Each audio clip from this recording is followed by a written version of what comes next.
আল্লাহ তাআলা নারীকে কেন পুরুষের পাঁজরের হাড় থেকে সৃষ্টি করেছেন, মাটি থেকে কেন নয়? আসলেও কি নারী পাঁজরের হাড় থেকে তৈরি? তাহলে কি যে পুরুষের পাঁজরের হাড় থেকে যে নারীকে সৃষ্টি করা হয়েছে তার সাথে তার বিয়ে হবে? এই কথাটির কতটুকু যৌক্তিকতা আছে? আমরা সকলেই কি মাটির তৈরি, নাকি কেবল আদম আলাইহিস সালাম মাটি থেকে তৈরি? প্রিয় দর্শক, আজকের এই ভিডিওটি অত্যন্ত তথ্যবহুল এবং গুরুত্বপূর্ণ হতে চলেছে। আমাদের মধ্যে অনেকেরই এই বিষয়টি সম্পর্কে ভুল ধারণা আছে, তাই এই ভিডিওর মাধ্যমে অবশ্যই আপনার ভুল ধারণাটি শুধরে নিন। এবং আপনি যদি একজন মুসলিম ধর্মাবলম্বী হয়ে খুশি হয়ে থাকেন তবে অবশ্যই কমেন্টে আলহামদুলিল্লাহ লিখে যাবেন, এবং মুসলিম হলে অবশ্যই ভিডিওটি শেষ পর্যন্ত দেখবেন এবং অন্যকেও দেখার সুযোগ করে দিবেন। প্রিয় দর্শক, আল্লাহ তাআলা পবিত্র আল কোরআনের মধ্যে ইরশাদ করেছেন যে নিশ্চয়ই আমি মানুষকে কালো ও ঠনঠনে শুকনো মাটি দিয়ে তৈরি করেছি।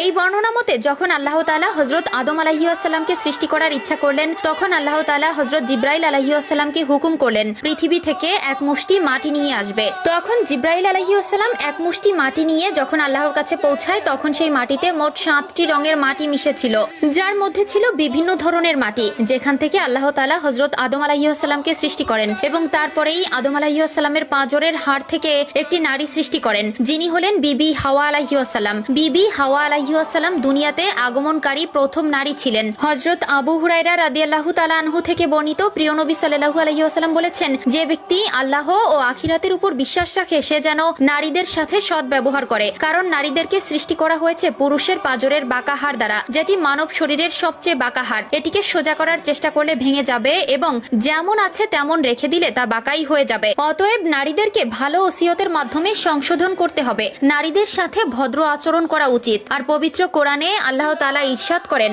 নারীরা পুরুষের উপর নির্ভরশীল এবং পুরুষরা নারীর অভিভাবক, আর পুরুষেরা নারীর প্রতি দায়িত্বশীল হবে। এটা স্বয়ং আল্লাহ তাআলার বিধান। পুরুষেরা হবে ঘরের কর্তা আর নারীরা হবে তার অর্ধাঙ্গিনী ও অধীনস্থ।